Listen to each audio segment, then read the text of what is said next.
Hey folks, welcome back to my channel, and I just thought I'd do a quick video before I get on to doing some music reaction videos. So for anyone who sort of dips into this channel, I have had a long-standing music reaction video called GP Reactions, and that's where you can also kind of find me. But this channel's just for like little musings, and obviously I've had ongoing issues.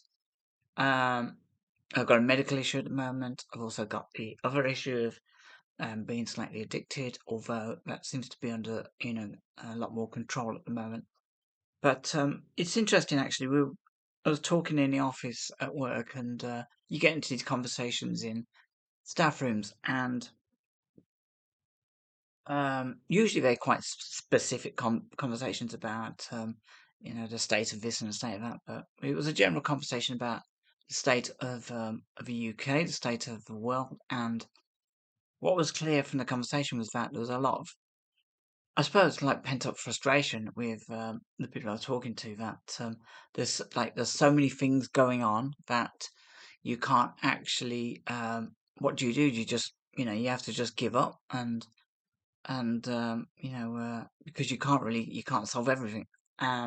Which is true, and there's so many things going on at the moment. Even if you was like a sort of superhero, it would. I'm guessing it would be like a case of whack-a-mole. And it reminded me of a theory actually that I studied in psychology, and I don't know whether this is 100% correct because there's different aspects of this theory um, that can be sort of applied. Um, and I think it was like Martin Seligman who maybe begun research on this in the 60s. A lot of great research seems to have happened in the 60s. It's probably around about 67, 68.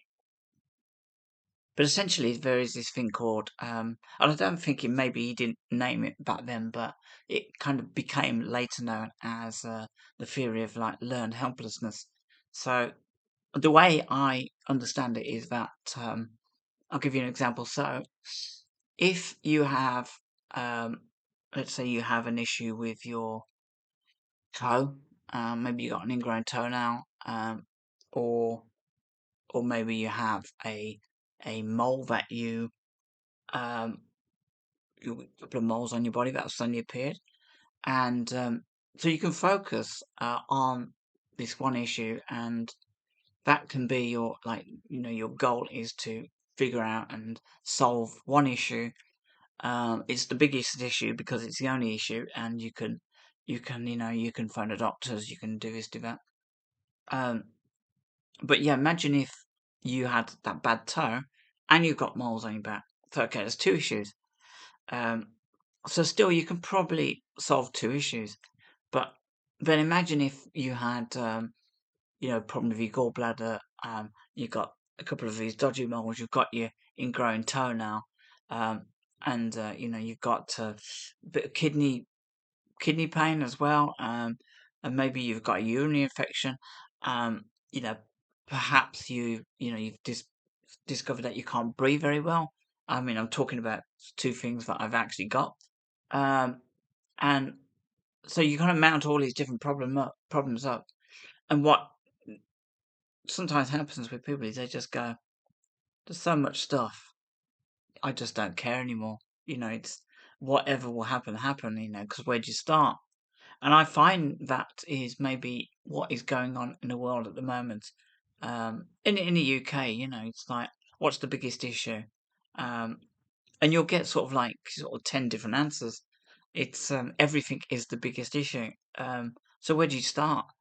I remember back in the day, there used to be issues, but um, people would kind of. I felt at the time people would sort of mobilize, um, in verbally maybe, and in physically, and they would raise this as the big issue. We need to do something about that.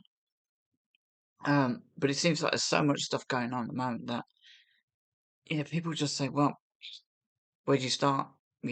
So if we don't know where to start, then we should, we how can we care about it? That that kind of seems to be the thing. One issue you can deal with, 30 issues. you just lay down and let them flow over you. Um, and I don't know whether that says that the issues weren't that important, or whether we have this kind of we just given up mentality. So the other thing I was thinking about during this conversation was that maybe a lot of these issues are, and this is where the conspiracy theorist in me comes in.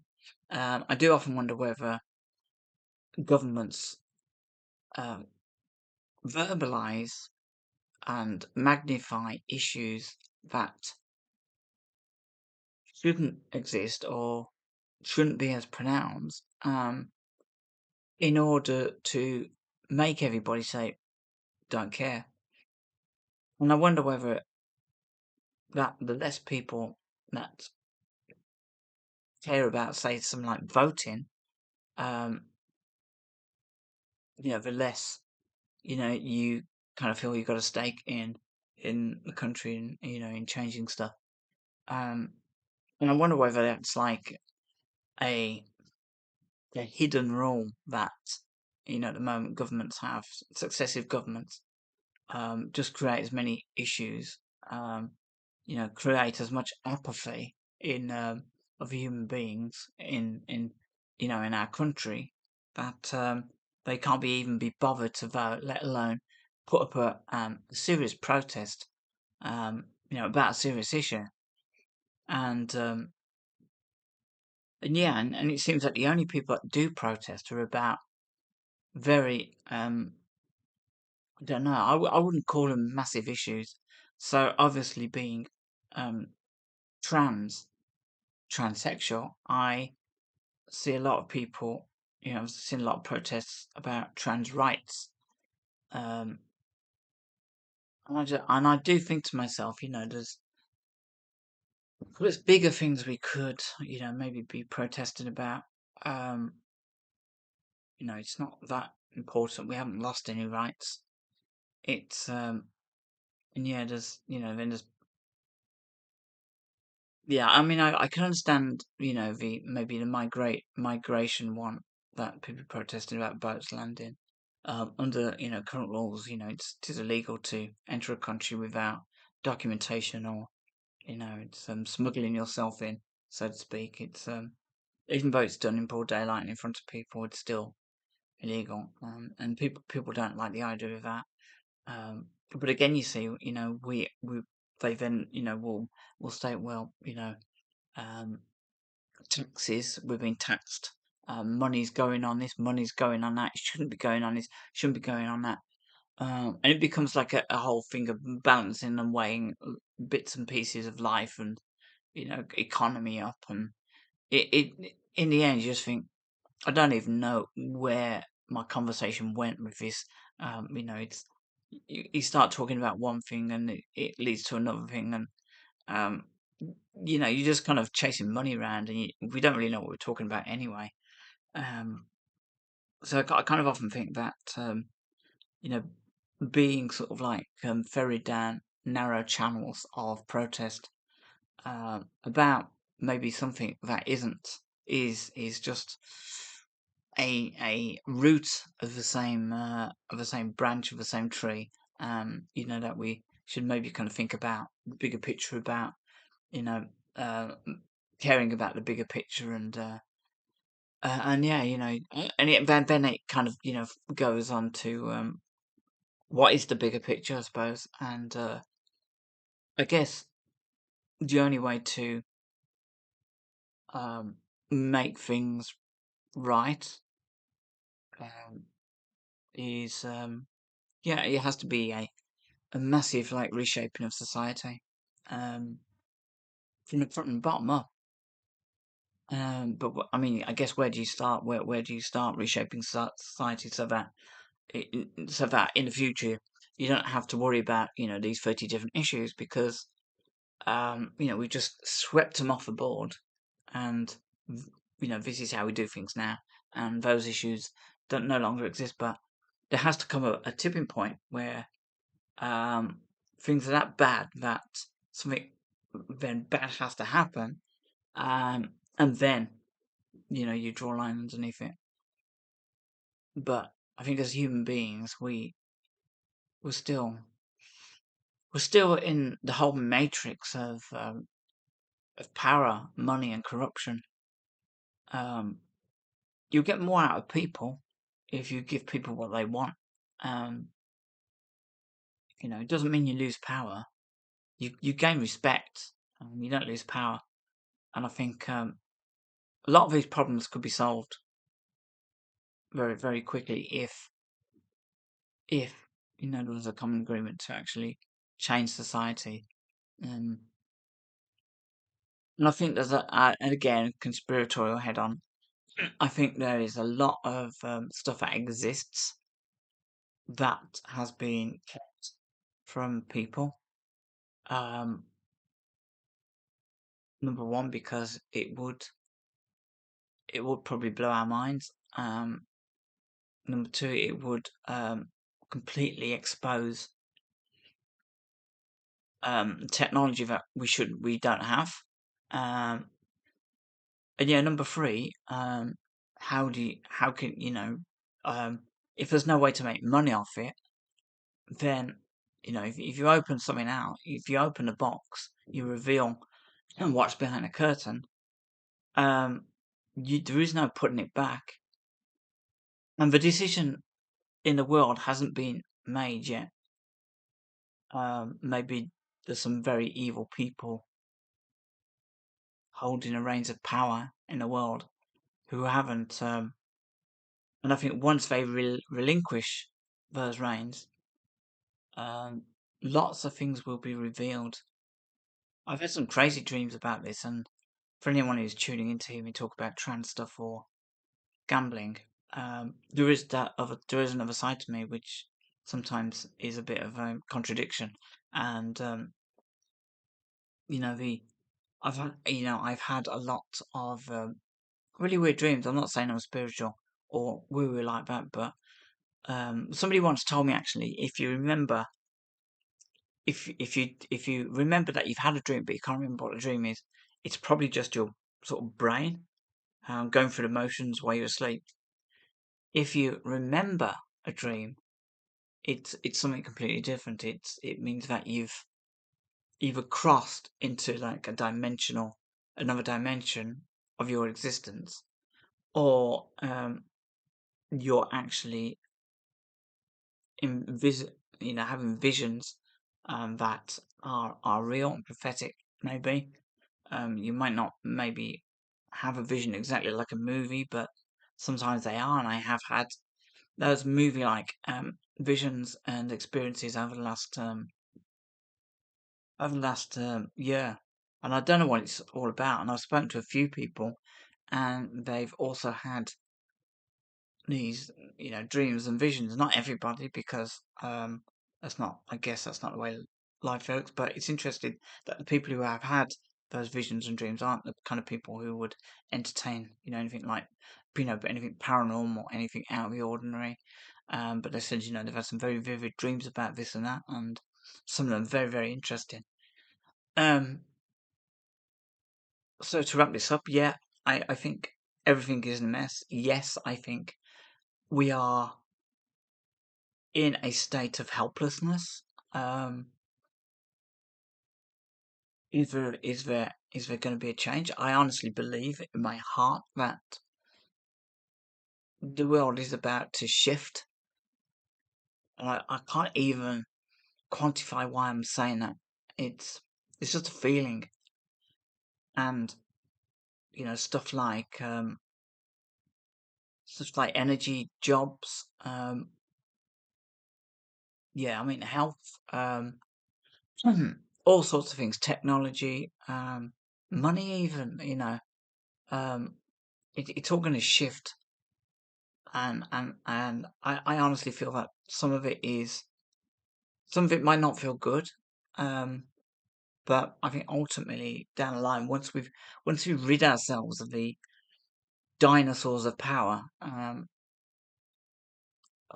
I think there'll be a new feeling, and it'll spread around the world, and we'll think and see things differently, and things will be revealed that will make this planet a better place to live on, a more sustainable place.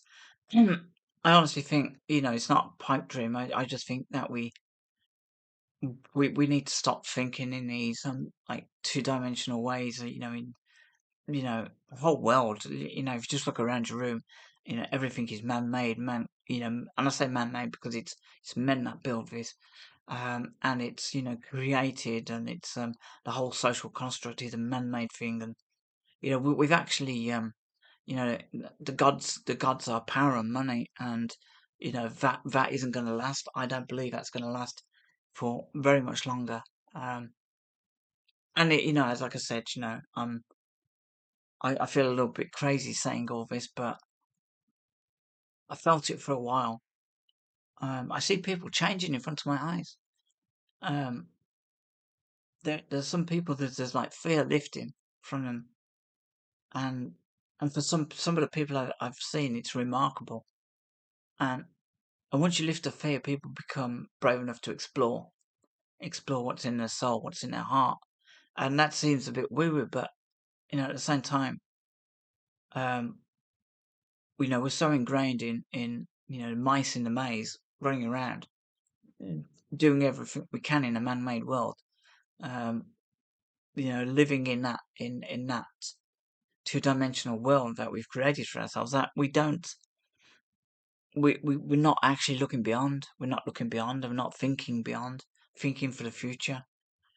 Again, you can call me stupid. You can call me crazy, but this is literally how I'm feeling, how I'm thinking at the moment. And all this helplessness stuff will go out the window.